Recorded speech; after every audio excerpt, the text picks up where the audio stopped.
je croyais que ça se passait en Israël, mais voilà que ça se passe aussi en France. On est dans la synagogue et on passe par un escalier là, et puis il nous dit ici au-dessus, il y a une classe, un endroit où les gens étudient la Torah 24 heures sur 24. Et tenez-vous bien, ils sont payés pour. On les paye pour. Alors, je vais vous dire honnêtement, être payé pour faire ça ou être payé pour faire autre chose, on doit être payé pour faire ça. Je préfère qu'on me donne un salaire et on te dit, voilà, 3 500 € par mois, et tu étudies la Torah du matin au soir, je dirais oui, hein, je dirais pas non. Mais cela est magnifique, mais ces œuvres ne nous sauvent pas. Ce qui nous sauve, c'est la bénédiction d'en haut, uniquement. Et le reste est en plus. Et on ne peut pas obtenir le salut par les œuvres. D'ailleurs, c'est ce qu'il dit. Paul le dit plus loin, il dit « afin que personne ne dise que c'est par les œuvres, mais ce n'est que par la promesse que Dieu fait. » Et si nous, les enfants de Dieu, nous comprenons ce que je viens de dire, c'est la promesse, ce n'est que par cela que nous pouvons obtenir ces choses. Ce que nous le ferons uniquement à cause de l'alliance. Un très cher ami, qui est de la République centrafricaine, un homme absolument fantastique, ça c'est un homme absolument incroyable, un centrafricain. Bon, je peux le nommer, peut-être vous le connaissez, je parle de Charles Taningano. C'est un homme assez impressionnant et il nous dit souvent, avec beaucoup de force, c'est par l'alliance que nous pouvons obtenir les promesses de Dieu. Quoi que je fasse, c'est par l'alliance. J'entendais l'autre jour un monsieur qui disait ceci, vous allez voir comme c'est tellement vrai. J'insiste beaucoup parce que c'est si important. Un monsieur qui parlait, il avait des diplômes, il avait des doctorats en théologie, en ceci, en cela, toutes sortes de doctorats et diplômes de tout ce que tu peux imaginer, enfin qui existe. Et puis cet homme a dit une chose qui était très importante. Il a dit, vous savez que tous ces diplômes, c'est une chose, mais aucun diplôme ne guérit aucun malade. Aucun diplôme ne sauve personne. La puissance de Dieu ne vient pas de là. La puissance de Dieu ne vient pas de nos diplômes. C'est une grâce à cause de l'alliance d'en haut. Fondamental. Non, mes amis, vous savez ce que je voudrais qu'ensemble nous comprenions vraiment, c'est que nous nous sommes connectés avec le céleste du commencement de tous les commencements des commencements. C'est là-haut que ça se passe. Quand Dieu a parlé, tout a été dit. Toute victoire est là-haut. Toute guérison se trouve dans l'alliance fondamentale. Tout salut se trouve dans l'alliance fondamentale. Toute bénédiction, tout accomplissement des promesses, c'est là-haut que ça se passe, dans la présence de l'alliance que Dieu a fait avec son monde. Mes amis, c'est ça, les deux Israël, un qui est connecté dans l'alliance fondamentale et l'autre qui le fait par la force. Et c'est pourquoi lorsque la bénédiction d'Abraham devait se produire, Dieu a dit, attends Abraham, attends, avant que les deux noms soient changés, au milieu, je place l'alliance. Je place l'alliance, c'est très important mes amis. Je pense que au niveau même simplement des couples qui existent, ce qui sauve un couple, c'est lorsqu'au milieu du couple se trouve l'alliance fondamentale divine. Je pense que, Irène, tu te souviens que j'ai enseigné ces choses très importantes ce week-end, comment nous devions nous connecter là-haut, nous connecter en haut. Les couples doivent se reconnecter en haut. C'est pas en bas. Quand un couple ne va pas, mes amis, c'est vrai qu'il y a une part d'intelligence, on a pu réfléchir, mais le véritable guérison d'un couple, mes amis, la véritable guérison d'un couple qui ne fonctionne pas, c'est là-haut. Dans l'alliance céleste, c'est là qu'il faut rebâtir pour redonner vie à un couple en détresse. Il faudrait faire un cours qui s'appellerait SOS couple en détresse, comment faire? Eh bien oui, mes amis, je vous assure que beaucoup de couples ne marchent pas parce que Ils n'ont pas compris le principe de l'alliance. Ils ont fait des alliances humaines et ils ont oublié une alliance céleste qui va donner vie au couple. Tout le monde sait qu'un couple n'est pas chose facile. Et même Abraham et Sarah, c'est un couple. Mais Dieu dit, avant que tu produises la promesse, alliance, comprends l'alliance. Et mes amis, ce que Paul est en train de nous dire est extraordinaire. Tous ceux qui descendent d'Israël ne sont pas Israël. Mais comment c'est possible ça? Comment est-ce possible? La parole de Dieu n'a pas failli pourtant. Dieu dit non, elle n'a pas failli, les promesses sont les mêmes, les principes de départ sont les mêmes. Mais il y en a beaucoup en Israël qui n'ont pas compris la nature du véritable Israël céleste. Et il essaie de l'acquérir, le céleste, par la force, alors que l'Israël céleste ne s'acquiert pas par la force, mais elle s'acquiert par la foi en la promesse fondamentale, et le reste vient après. Aujourd'hui, je crois qu'Israël est en train de courir pour devenir Israël. Et mes amis, quelque chose, c'est terrible, terrible. Je le dis parce que j'ai entendu il y a quelques jours, 2 ou 3 jours, une intervention sur YouTube. Vous pouvez la voir, mais je ne me rappelle plus du titre, où Israël est en train de croire que le Messie est arrivé. Et ils sont des milliers, des milliers. Je ne me moque pas d'eux parce qu'ils cherchent, mais j'ai trouvé ça terrible. Et ils disent, nous l'avons vu, et ils voient cet homme que je ne connais pas, il l'embrasse, il lui embrasse ses mains, il dit, c'est lui, c'est le Messie, il est arrivé, c'est lui. Mais Dieu ne lui a pas encore révélé qu'il était le Messie. Mes amis, quand je parle de ça, c'est pas de la moquerie. Simplement, c'est un cri qui dit à l'Israël d'en bas, arrête de chercher l'Israël d'en haut dans les œuvres d'en bas. C'est pas là que ça se trouve. C'est pourquoi lorsque Dieu dit à Abraham circoncis et qu'il passe par la déchirure, à ce moment-là, il reconnecte avec le céleste, avec le fondement de tout ce que Dieu crée. Et c'est là, mes amis, que nous-mêmes, nous avons notre puissance. C'est à cause de cette alliance-là. Il faut que nous apprenions une chose, je le crois de tout mon cœur, c'est que nos pensées, notre esprit, notre âme apprennent à se connecter avec le ciel. Pas avec la religion, pas avec nos systèmes, pas avec nos doctrines, pas avec toutes ces choses. Une doctrine ne guérit personne. Ce qui guérit, c'est là-haut, l'alliance. C'est pourquoi il faut que nous soyons maintenant des disciples du Mashiach d'en haut. Même si nous sommes ici, il faut cette fusion avec le ciel. C'est ce que Paul enseigne, j'aime beaucoup. Et pour être de la postérité d'Abraham, ils ne sont pas tous ses enfants. Mais comment ils ne sont pas tous ses enfants? Mais pourtant, ils sont tous sortis d'Abraham. Mais il l'explique. Il dit, mais il est dit, c'est en Isaac qu'est la postérité selon la promesse. Il dit, en effet, la parole de la promesse dit, je reviendrai à cette même époque,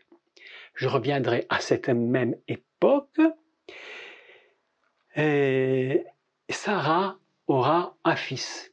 Vous voyez que dans ce contexte-là, il faut bien se rappeler que c'est pas simplement tu reviens, je reviens, non, plus.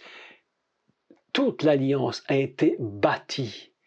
Toute la promesse a été concentrée dans l'alliance. C'est important.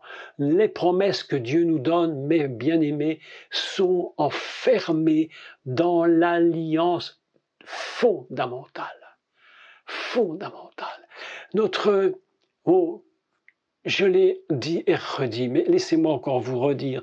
L'apôtre Paul disait, je ne cesse de vous redire les mêmes choses car c'est pour votre salut. Écoutez, c'est vrai. Je me permets d'encore vous le redire.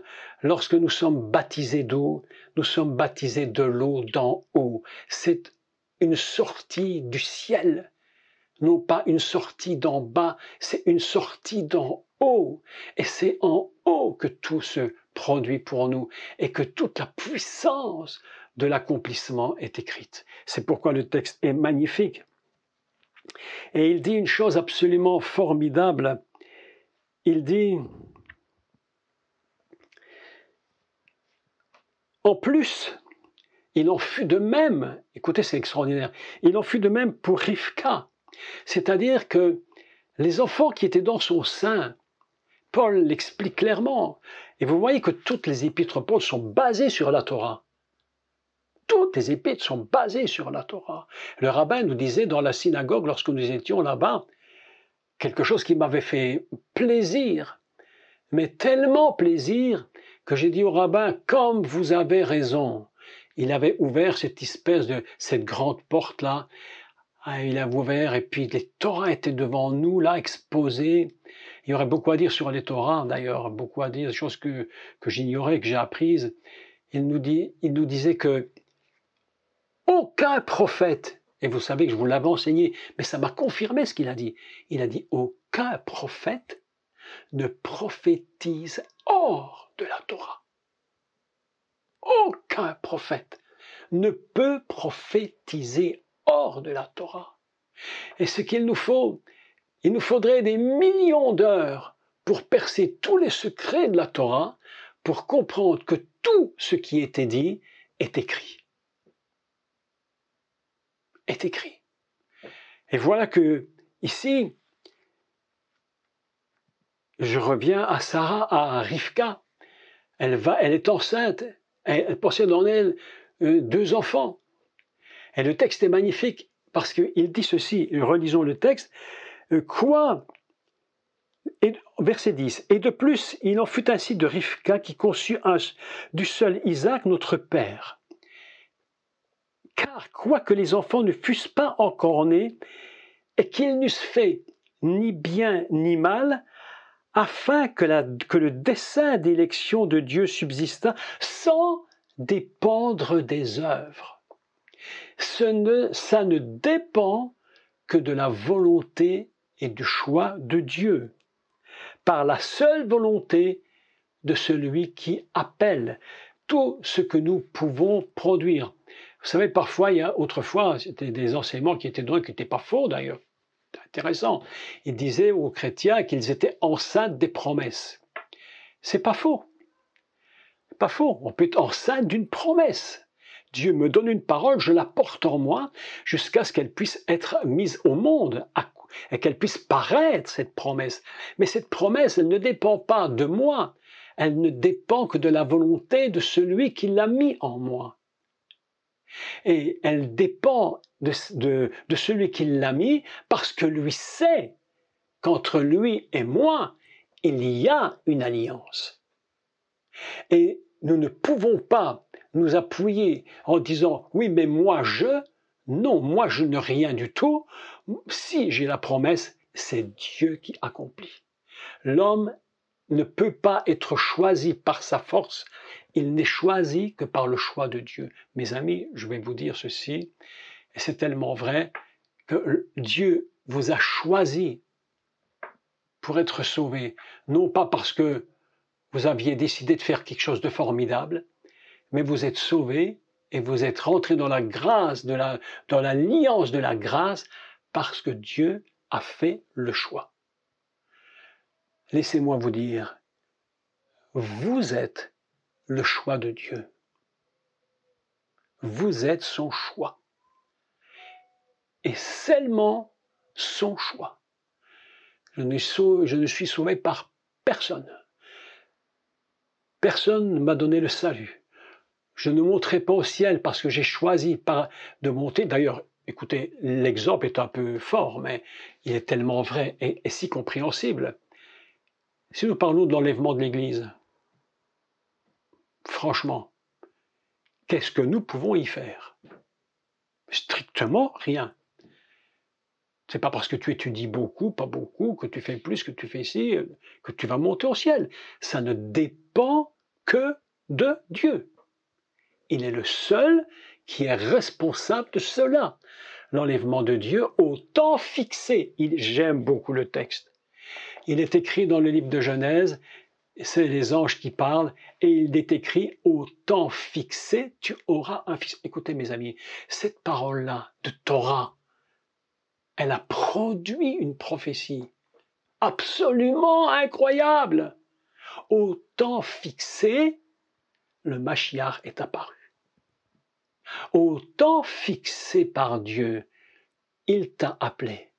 Et au temps fixé, tu seras avec lui là-haut. Et ça ne dépend pas de nos œuvres. Je n'ai absolument rien à faire. Les œuvres n'y sont pour rien. Absolument pour rien. Ça ne dépend que de Dieu. Il a regardé, il a dit, j'ai choisi un pour ça, l'autre pour ça, ça ne dépend que de lui. C'est pourquoi il y a deux Israël. Il y a deux types de fils. Il y a celui que Dieu choisit pour rentrer dans son plan et dans sa promesse, et puis il y a l'autre qui dit, mais moi je veux absolument retrouver. C'est quoi le conflit israélo-palestinien? On l'a déjà dit souvent. C'est celui qui est choisi par la promesse, et l'autre qui essaye par tous les moyens possibles de trouver la promesse. Mais comme je l'avais enseigné ce week-end passé, il n'y a qu'une promesse. Pourquoi n'y a-t-il qu'une seule promesse? Parce qu'il y a une seule semence. Et parce qu'il y a un seul Messie. C'est ça la vérité. S'il y avait eu deux semences, ben, il y aurait eu deux promesses. Mais lorsque Yitzhak va bénir Yaakov, il utilise la bénédiction unique. Pourquoi? Parce qu'il n'y a qu'une semence. Et la postérité, évidemment, c'est la semence. Zachra, la semence, une seule semence, une seule bénédiction. Et toute bénédiction, et j'aime à le dire et à le redire encore, toute bénédiction, toute promesse ne sort que de la bénédiction fondamentale. Il y a une bénédiction parce qu'il n'y a qu'une semence. C'est pourquoi tout ce que nous recevons aujourd'hui, quelles que soient ces choses, ne viennent que de la semence fondamentale. C'est comme des résurgences qui sortent. Il y a un centre et tout découle de cette bénédiction. Une seule semence et tout découle. Vous êtes aujourd'hui des semences de Dieu, mais pas tout seul. Vous ne l'êtes qu'à cause de la semence fondamentale. C'est pourquoi, mes amis, lorsque nous disons Dieu bénit nous, Dieu bénit nous, Dieu bénit ceci, Dieu bénit cela, ne croyez pas que c'est 1000 bénédictions. Non, c'est une seule bénédiction fondamentalement, et tout découle de cette bénédiction, tout découle de la semence unique qui s'appelle Mashiach Yeshua. Il est la seule bénédiction. Ne cherchons pas d'être bénis parce que nous avons des bonnes doctrines, nous avons des églises, nous avons bien prié, nous avons moins prié, nous avons compris, pas compris.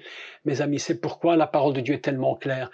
Même le plus simple des plus simples, celui qui n'a fait aucune étude, s'il a compris ce que je dis maintenant et qu'il reçoit cette puissante bénédiction unique, mes amis, nous sommes bénis. Écoutez-moi, nous sommes bénis.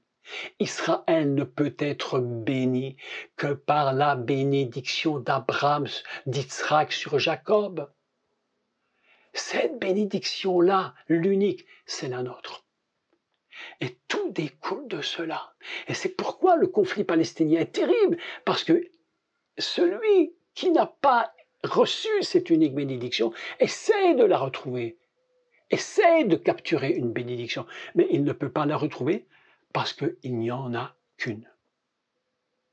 Voilà tout le problème. Voilà tout le problème de deux notions d'Israël. Le problème des fils différents. Un qui est dans la force, l'autre qui est dans le choix, l'autre qui ne l'est pas. Il dit je veux, il n'arrive pas à pouvoir se comprendre. C'est très compliqué. C'est pourquoi Dieu nous appelle son peuple. Il appelle son peuple et il nous interpelle. Il nous interpelle à nous connecter toujours dans le fondement même de la bénédiction qui se passe dans le commencement de la Torah. Le mot Bereshit est le mot le plus inimaginable. Je ne pense pas qu'il y ait un mot dans l'univers entier qui ait le poids de ce mot. Premier mot de la Torah. Il contient, je vous assure que ce que je dis est vrai, dans ce mot est contenu toute la Torah, tout l'univers, tout le Nouveau Testament, tout ce que nous pouvons connaître est à l'intérieur de ce premier mot. Et ce premier mot dégage une telle puissance que nous ne pouvons même pas imaginer ce qui se produit. On dit Bereshit et on le dit, mais on n'a pas conscience que ce qui se dit là-haut est d'une dimension qui nous échappe. Et pourtant, Dieu nous dit, c'est là que se trouvent toutes nos bénédictions. C'est dans ce Bereshit que se trouvent toutes les bénédictions. L'unique bénédiction se trouve dans ce mot. Là, c'est le Seigneur qui est là dans ce mot. Et il dit, je suis Aleph. Regardez le début de ma Torah. Et il nous dit, c'est à vous que je l'ai donné. Bénédiction unique. Oh, je crois qu'Yitzhak devait avoir une grande révélation de Dieu, parce que lorsque la bénédiction vient sur Yitzhak et qu'il la communique à Jacob et qu'il dit à Esav, écoute, je ne peux pas t'en donner d'autres bénédictions parce qu'il n'y en a pas.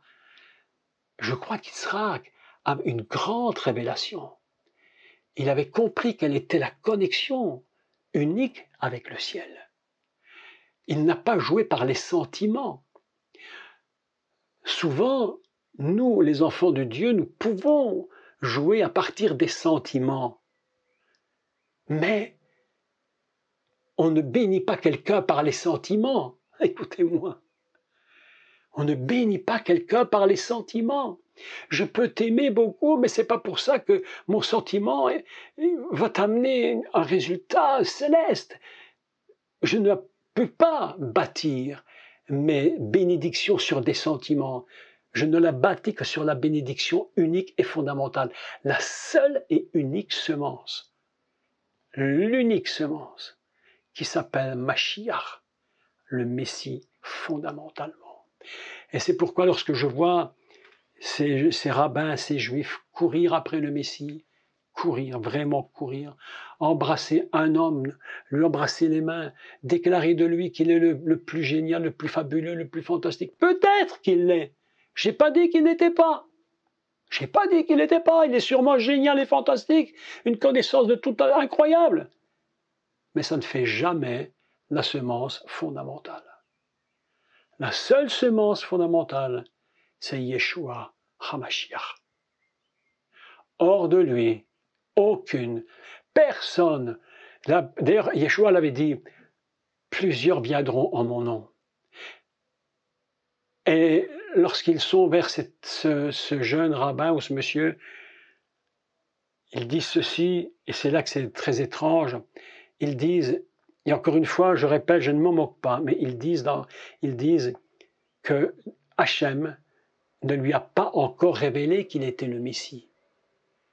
Mais mes amis, quand Yeshua est venu, à 12 ans, il savait déjà qui il était.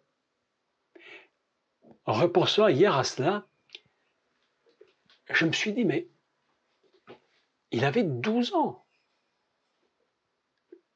Et j'ai dit, Seigneur, pourquoi c'était à 12 ans? Parce qu'il contenait déjà Israël. Il est la semence. Tout Israël était déjà là. Il porte en lui quelque chose que nul ne peut porter. Il est le fondement de tout l'univers. Ce texte de Paul est si extraordinaire qu'il nous amène à nous replonger absolument dans le fondement même que seul le Messie est la semence unique. À semence unique, unique bénédiction. Tout ce que vous possédez, vous ne le possédez qu'en lui, par sa volonté, sans que vous ayez eu besoin de faire quoi que ce soit. C'est important de rappeler ces fondements. C'est très important parce que ce ne sont pas des fondements chrétiens, c'est des fondements de Torah. Les fondements même de la Torah. Tout ce que nous avons, nous ne l'avons que dans la bénédiction unique. Mes amis, cette seule bénédiction va donner à Jacob la capacité d'avancer vers l'Israël céleste. Et au moment où ils vont reconnaître la semence unique, Israël va se mettre en place pour toujours. Et il n'y aura plus un texte comme celui-ci, certains sont Israël, d'autres ne le sont pas. Non. Il y aura des fils de la promesse et d'autres pas, tout ça va disparaître. Et la seule chose qui va rester, ce sera Mashiach, Yeshua, sauveur de tout le peuple d'Israël et sauveur de l'humanité. Dieu s'est tourné vers les peuples et il a dit cette phrase extraordinaire: j'appellerai mon peuple celui qui n'était pas mon peuple, au verset 25, et bien-aimé celle qui n'était pas la bien-aimée. Mes amis, c'est ça, parce que nous avons eu cette grâce absolument fantastique de connaître la semence unique. C'est très important. Et je vous assure que lorsque nous avons compris cela, alors nous allons, au niveau de notre foi, complètement la transcender. Notre foi va s'élever complètement. Aujourd'hui, lorsque je pense au Seigneur, lorsque je pense à Yeshua, lorsque je pense à tout ce qui se fait, à tout ce que nous pouvons enseigner, je n'ai qu'une aspiration, c'est me tenir là-haut, dans le Béréchid de Dieu, et dire: Seigneur, c'est là que je m'enferme, comme dans une cage, enfermé dans ce mot, parce que c'est là que tout existe, et que tout commence, et que tout est rétabli. Je voudrais vraiment vous encourager à ne jamais oublier cette semence unique. Relisez, profitez de relire cette bénédiction d'Abraham sur Jacob, elle est extraordinaire. Profitez de relire maintenant ce qui était dit à Ésav et vous comprendrez le conflit. Mes amis, il faut que nous séparions des conflits dans nos têtes. Pas de conflit en nous. Une seule vision, un seul but. Yeshua HaMashiach, semence unique. Bénédiction unique. Je suis dans l'Israël d'en haut. Je suis fils d'en haut. Je ne vis que dans cette perspective, cette connaissance du Mashiach.